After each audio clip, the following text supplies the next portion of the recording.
हनान आजम को चाय देता आज कुछ परेशान सा देख रहा था। क्या हुआ है बेटा, ये चेहरे पर 12 क्यों बजे हुए हैं? आजम साहब चाय के घूंट लेते हुए उससे पूछने लगे। पापा कुछ नहीं, बस सोच रहा हूँ आप ही को क्या गिफ्ट दूं। मैंने उनकी शादी पर उन्हें कोई सरप्राइज नहीं दिया था। हालांकि भाई का फर्ज होता है वो अपनी बहन को बेहतर से बेहतर दे।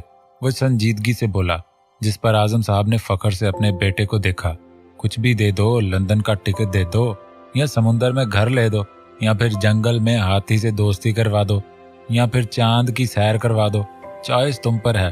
अचानक से ही कहीं से नमूदार होती वो शरारत से बोली थी, जिस पर हनान ने उसे घूरा, जबकि आजम साहब ने बेटी को मुस्कुराकर देखा। आपने मेरी कोई बात कभी सीरियस ली भी है जो अब लेंगे? वो उसे देखता हुआ खफगी से बोला। मजाक कर रही थी यार, तुम तो ऐसे रूठते हो जैसे कोई नई नवेली महबूबा हो। मेरा भाई मुझे 5 रुपए की टाफी भी दे तो वो मुझे बेमोल लगती है। तुम्हारा मुस्कुराता चेहरा ही तुम्हारी आपी का सबसे बड़ा तोहफा है। वो उसका सर चूमती हुई मोहब्बत से बोली, जिस पर हनान हल्की मुस्कान से आपी को देखता सर हिला गया। आजम साहब दोनों के प्यार को देखते हुए मुस्कुराए जा रहे थे। आपी, वो फातिमा आप लोगों के घर कैसे? वो आजम साहब के जाने के बाद उलझे लहजे में जरगून से पूछने लगा। जरगून संजीदा हुई। हनान, बात लंबी है, मैं तुम्हें रात को बताऊंगी। अभी तो मैं चलती हूँ, एक जरूरी काम है हॉस्पिटल। वो उसके बाल बखेरती हुई कहकर चली गई। पीछे वो गहरी सांस लेता आगा जी के कमरे की तरफ बढ़ा था। आपके शय पर वो अपनी मर्जी करने का आदी हो गया है। किससे पूछकर वो इस औरत की बेटी को यहाँ लाया है? आपसे पूछा था उसने? नहीं ना, उसे कह दें अभी के अभी इस लड़की को यहाँ से दफा करे। खाकान साहब की तेज आवाज पर वो बाहर ही चौंक कर रुका था। मैं करता हूँ अजलान से बात, तुम परेशान ना हो। हम भला किसी और की औलाद यहाँ क्यों बर्दाश्त करेंगे? आगा जी भी खासे गुस्से से बोले। भला वो औरत जो उनके बेटे से तलाक लेकर किसी कम जात मर्द से निकाह कर ले, वो इस औरत की लड़की को यहाँ कैसे रहने देते? आप अकेले नहीं जाएंगे, मैं आपके साथ जाऊंगा। खाकान साहब आगा जी को खड़ा होता देखकर बोले। कमरे में नवीद, हबीब और रायना बेगम भी थीं। रायना बेगम तो नफरत से पेचो ताप खा रही थीं। आगा जी के साथ सब अजलान बख्त की हवेली के लिए निकले थे। हनान एक साइड पर खड़ा होता उलझा सा खड़ा रह गया। अजलान बख्त मिरर के सामने खड़ा खुद पर बेदरेक परफ्यूम छिड़क रहा था। जब वो रूम में आई, कबर्ड खोलती वो आज के लिए पहनने के लिए कपड़े सेलेक्ट करने लगी। नाक चढ़ा रखा था, क्या पहनूं, ब्लू या रेड? वो दोनों सूट बाहर निकालती हुई बड़बड़ाई। बात सुने, वो बख्त को मुखातिब कर गई। जो वॉच पहनता उसकी बड़बड़ाहट बाखूबी सुन रहा था। उसके खालिसन बीवियों वाली पुकार पर वो चौंक कर उसे देखने लगा। मैं ये ब्लू पहनूं या रेड, बता दें। वैसे मुझ पर रेड ज्यादा सूट करता है। पता है, एक बार मैं यूनी में फुल रेड सूट पहनकर गई तो 7-8 लड़के तो बाकायदा बेहोश हो गए थे मेरा बेदाग हुस्न देखकर।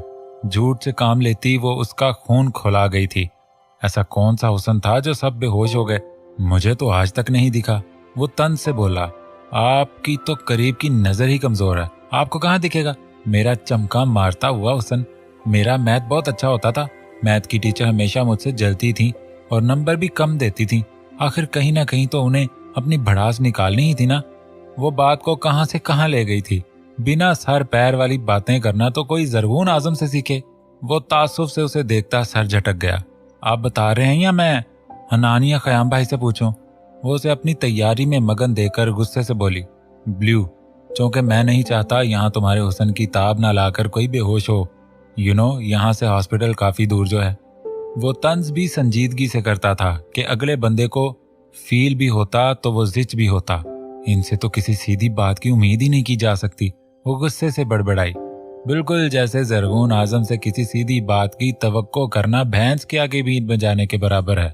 वो उसके चेहरे को मिरर में से गौर से देखता हुआ बोला। उफ, आप समझते क्या हैं खुद को? अरे मैं तो लाखों में एक थी। मेरे बाप को पता नहीं क्या दिखा जो आपसे ब्याह दिया, जो बीवी की तारीफ तक करना नहीं जानते। पॉलिटिक्स में देखकर ही ब्याह दिया होगा। लाखों रिश्ते आते थे, मेरे किसी भूल में मत रहें। वो कमर पर हाथ रखती लड़ाका अंदाज में बोली। अच्छा, लेकिन मैंने तो यहाँ कोई रिश्ता आता नहीं देखा। तुम ख्वाब भी तो बहुत देखती हो। वो इस दफा हल्की मुस्कान से कहता जरगून आजम को तपा गया था। आपसे तो बात करना ही फजूल है। वो पैर पटक कर कहती वॉशरूम की तरफ बढ़ी। सूट रेड ही पकड़ा था उसने। आखिर उसे चढ़ाना भी तो था ना। बिल्कुल मेरा भी यही ख्याल है आपके बारे में मिस जरगून आजम। वो फिर से उसे तपाना नहीं भूला था। जबकि वो गुस्से से पेचोताप खाती वॉशरूम का डोर जितने जोर से मार सकती थी मार गई थी। उफ, सर दर्द कर दिया है मेरा। वो गुस्से से बोली, आपका सर दर्द कर सकता है तो दूसरों का नहीं? क्या उनके दिमाग में पत्थर फिट हैं? वो उसका बड़बड़ाना नोट कर चुका था, जिस पर उसे लाजवाब भी कर दिया था, जबकि वो धक से रह गई। उफ, इतने पतले कान हैं इस शख्स के, बच के रहना होगा ज़रगून, बचकर। वो टैप वाटर खोलती झुंझरा कर बोली। चेहरे पर बहुत गुस्सा था मैडम के। वो वॉशरूम के दरवाजे को देखता हुआ बाहर निकल गया था। फातिमा लॉन्ज में बैठी चाय पी रही थी जब इतने सारे लोगों को लॉन्ज में आता देखा। यही है उस बदजात औरत की लड़की। खाकान साहब उसकी तरफ इशारा करते हुए नफरत से बोले। फातिमा चाय का कप रखती एकदम से सोफे से खड़ी हुई। चेहरे पर डर वाले तासरात थे। निकलो यहां से, तुम्हारी हिम्मत कैसे हुई यहां आने की? हाँ, मर ना गई? इस घर की दहलीज पर कदम रखते वक्त खाकान साहब उसका बाजू झंझोड़ते हुए नफरत से फिनकारे। वो डर के मारे काम कर रह गई। भाई, वो धीमे से बड़बड़ाई। बाकी सब खामोश खड़े थे। खाकान साहब को कुछ कहकर वो उन्हें अपना खिलाफ नहीं कर सकते थे। आखिर वो उनका बड़ा भाई थे। चलो निकलो यहां से। खाकान साहब उसका बाजू खींचते हुए धाड़े। खाकान, मुझे एक बार बख्श से बात कर लेने दो, फिर जो करना है कर लेना। आगा जी ने बेटे को ठंडा करना चाहा था। उसका तो नाम ही मत ले मेरे सामने। उसे शर्म ना आई अपनी बदकार माँ की बेटी को हमारे खानदानी घर में लाते हुए? उसमें अकल होती तो क्या ही बात थी। खाकान साहब सर झटक कर बोले, क्या तमाशा लगा रखा है मेरे घर में? वो इंतहाई गुस्से से कहता हुआ तेजी से सीढ़ियां उतरा। भाई, वो खाकान साहब से बाजू छुड़ाती दौड़कर उसके सीने से लगी थी। वो उसे सीने से लगाता बहुत चुपती हुई नजरों से खाकान साहब को देखने लगा था। क्यों लाए हो तुम इस औरत की औलाद को उस घर में? मैं पूछता हूं, तुम्हारी इतनी हिम्मत कैसे हुई? वो उसके करीब आते हुए चिल्लाए। अपने घर में मुझे किसी को भी लाने के लिए आपकी इजाजत की जरूरत नहीं है। वो स्पॉट मुस्कान से बोलता उन्हें तपा गया। जरगोन भी शोर सुनकर बिना चेंज किए ही भाग कर कमरे से आती नीचे आई। वो हैरत से सबको देखती फातिमा को देखने लगी, जो अजलान की शर्ट को मुट्ठियों में लिए डर रही थी। मेरा घर है ये, और तुम मेरे बेटे हो, और मेरी बात तुम्हें मानना होगी। खाकान साहब गुस्से से धाड़े। बहुत जल्दी ख्याल नहीं आ गया आपको कि आप मेरे बाप हैं? दूसरी बात, यहां मैं रहूंगा वहीं मेरी फैमिली रहेगी। वो अजीब सी मुस्कान से बोला, अगर तुमने इसे बाहर ना निकाला तो तुम्हें भी इस घर से जाना होगा। वो फिनकारे। खाकान, क्या कह रहे हो तुम? सोच समझ कर बोला करो। आगा जी गुस्से से खाकान साहब से बोले। Oh seriously? आप भी कमाल करते हैं। मेरे ही घर से आप मुझे निकालेंगे? How strange. वो कहकहा लगाता तन से बोला। जरगून ने उसे चौंक कर देखा। पहली बार उसने उसे इस तरह कहकहा लगाते देखा था। वो फातिमा को खुद से अलग करता खाकान साहब की तरफ आया। तुम मेरे बेटे हो और ये घर मेरी मरहून मन्नत है। तुम्हें मेरी बात मानना होगी। इस औरत की औलाद को मैं इस घर में बर्दाश्त नहीं कर सकता, बस बात खत्म। वो गुस्से से बोले। ओह आई सी, तो तभी आपने मुझे अपनी औलाद नहीं समझा। आखिर मैंने भी तो उस औरत की कोख से ही जन्म लिया था ना। वो दोनों हाथ पैंट की जेबों में डाले मुस्कुराते लहजे में बोलता उन्हें तपा गया। बकवास बंद करो। तुम मेरे बेटे थे, वरना इस घर में तुम्हारा वजूद हरगिज बर्दाश्त न करता। वो फिनकारे। लेकिन निकाल तो दिया था आपने मुझे, मेरे ननिहाल बेच दिया था अपनी वाइफ के कहने पर। आप भूल गए क्या? वो मसनूई हैरत से बोला, जिस पर खाकान साहब लाजवाब हुए। वो मुस्कुराती आंखों से उनका चेहरा देखता बारी बारी सबको देखने लगा, फिर रायना बेगम को देखकर मुस्कुराया। सच कह रहा हूं ना नई मम्मा जी? वो आईब्रो उचका कर इस बार रायना बेगम को मुखातिब कर गया। खाकान, चलो मैं तुम्हें समझाता हूं घर जाकर। आगा जी गुस्से से बोले। मुझे ना समझाएं, अपने इस छोटे बेटे को समझाइए। आखिर बेटा बनाकर पाला था ना। इसे कहें इस लड़की को घर से निकाले। मैं भी तो देखूं आपकी कहां तक मानता है ये। खाकान साहब भी जिद भरे लहजे में बोले। वाह वाह, तो आप मुझे ब्लैकमेल करवाना चाह रहे हैं? तो बता दूं मैं आपको, हाँ, मैं आगा जी के हाथों कभी कभी ब्लैकमेल हो जाता हूं, लेकिन हर बार तो मैं इनकी भी नहीं मानता। पूछ सकते हैं आप इनसे। क्यों आगा जी? वो सर्द लहजे में तन से बोला। उफ, दोनों बाप बेटा ही ढीठ हैं। मैं किसे कहूं या ना कहूं? आगा जी बेबसी से सोच कर रह गए। जरगून ने फातिमा को सीने से लगाया जो रोए जा रही थी। जरगून इतनी हार्ड सिचुएशन में भी मुस्कुराई। वो नहीं जानती थी ये इंसान ऐसे लाजवाब करेगा। खाकान साहब को वो तो हैरानी से उसका ये रूप देख रही थी जो उसकी शख्सियत पर बहुत सूट भी कर रहा था। कल तक का वक्त देता हूँ, इस लड़की को जहां से लाए हो वहीं छोड़ाओ, वरना मुझसे बुरा कोई नहीं होगा। खाकान साहब गुस्से से उसे धमकी देते बाहर चले गए। पीछे पीछे सब बाहर चले गए थे। आगा जी भी सर झटकते अजलान बख्त को घूरते हुए नाराजगी से बिना उसे मुखातिब किए चले गए। उसके होंठ तंजिया मुस्कान में ढले। हनान जो कब से एक कोने में खड़ा था गहरी सांस लेता हुआ इनके करीब आया। भाई आप फिक्र न करें, वक्त के साथ साथ सब कुछ ठीक हो जाएगा। हन्नान फातिमा को देखता हुआ बोला जो आंसू साफ करती अजलान के कंधे पर सर रख गई थी। भाई मेरे वजूद ने आपको कितनी मुश्किल में डाल रखा है ना। मैं तो हूँ मतलबी अपनी ख्वाहिशात के लिए आपको तकलीफ दे रही हूँ। वो भराए हुए लहजे में बोली। हाँ रो मत फातिमा, तुम्हारा भाई तुम्हारे लिए कुछ भी कर सकता है, डोंट वेप। वो बहुत नर्म लहजे में उसके आंसू साफ करता हनान और जरगून को हैरत में डाल गया था। बहुत प्यारा रूप था उस शख्स का। जरगून मुस्कुराई। फातिमा रो मत, हम सब है ना तुम्हारे साथ। जरगून पुरखलूस मुस्कान से उसके कंधे पर हाथ रखती हुई बोली, जिस पर फातिमा सर हिलाती मुस्कुराई। हन्नान चौंक सा गया था। आखिर क्या था इस लड़की में ऐसा जो वो जब जब उसे देखता था चौंक जाता था। वो हैरत से सोचता हुआ अपनी तरफ आती हिना को गोद में उठा गया था। फातिमा की खबर पूरी हवेली में फैल गई थी। औरतें हैरान परेशान थीं जो यंग जनरेशन अजलान पैलेस चले आए थे। वो सब लॉन्ज में बैठे फातिमा को टिकटिकी बांधे देख रहे थे, जिस पर वो कंफ्यूज हो रही थीं। भाभी इन्हें कहे ना ये मुझे ऐसे ना देखें, वो बेचारगी से जरगून से बोली, जिस पर सिवाय माला के सब ही कह कहा लगा गए थे। मैं जरगुल हूँ, ये शाजिम है, ये मलिहा है, ये हुमा है, अरसलान है, जरिश आपी घर पर नहीं है। वो मुस्कुराते हुए सबका तारुफ करवा रही थी।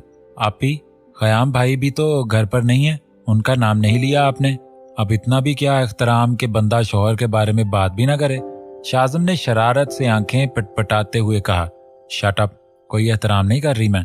वो उसे थप्पड़ लगाती मसनूई गुस्से से बोली। आपी वैसे ख़याम भाई आपसे इतना डरते क्यों हैं? अरसलान ने चिप्स मुंह में रखते हुए मसनूई हैरत से पूछा। बकवास बंद करो, तुम दोनों को कोई मिल ना जाए सताने के लिए। जरगुल ने दोनों को एक एक थप्पड़ लगाते हुए गुस्से से कहा, जिस पर वो दोनों उसे मुंह चिढ़ाकर रह गए।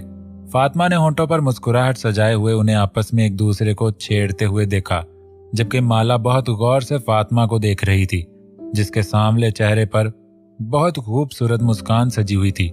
ये सच था, उसकी मुस्कुराहट बहुत खूबसूरत थी।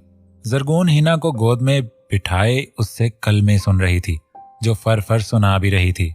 होंठों के मुख्तलिफ पोज बनाती वो सेल्फी पर सेल्फी ले रही थी जब फोन कान से लगाए वक्त वहां से गुजरा। वो ठटक कर रुका था। मुख्तलिफ पोज बनाती वो उसे देखकर साकित हुई। वो शर्मिंदगी से हंसती हुई मोबाइल ऑफ कर गई। ये कैसी पिक्स बना रही थी तुम? वो उसके करीब आता संजीदगी से बोला। मैं पिक्स तो नहीं बना रही थी, मेरे दांत में दर्द था तो वो वही चेक कर रही थी। उसने भी संजीदगी से कहा। इतने झूठ क्यों बोलती हो तुम? वो रीलिंग पर हाथ जमाता हुआ आई ब्रो उचकाकर बोला। नहीं तो मैं तो झूठ बोलती ही नहीं, आपको गलतफहमी हुई है। वो भी रीलिंग पर हाथ रखती हुई शाने उचकाकर बोली। वो जवाबन सर नफी में हिलाकर रह गया। वैसे आप कह कहा लगाते हैं तो अच्छे लगते हैं, लगाया करें, वरना आपके गुर्दे खराब हो जाएंगे। कह कहे लगाने से इंसान सेहतमंद रहता है।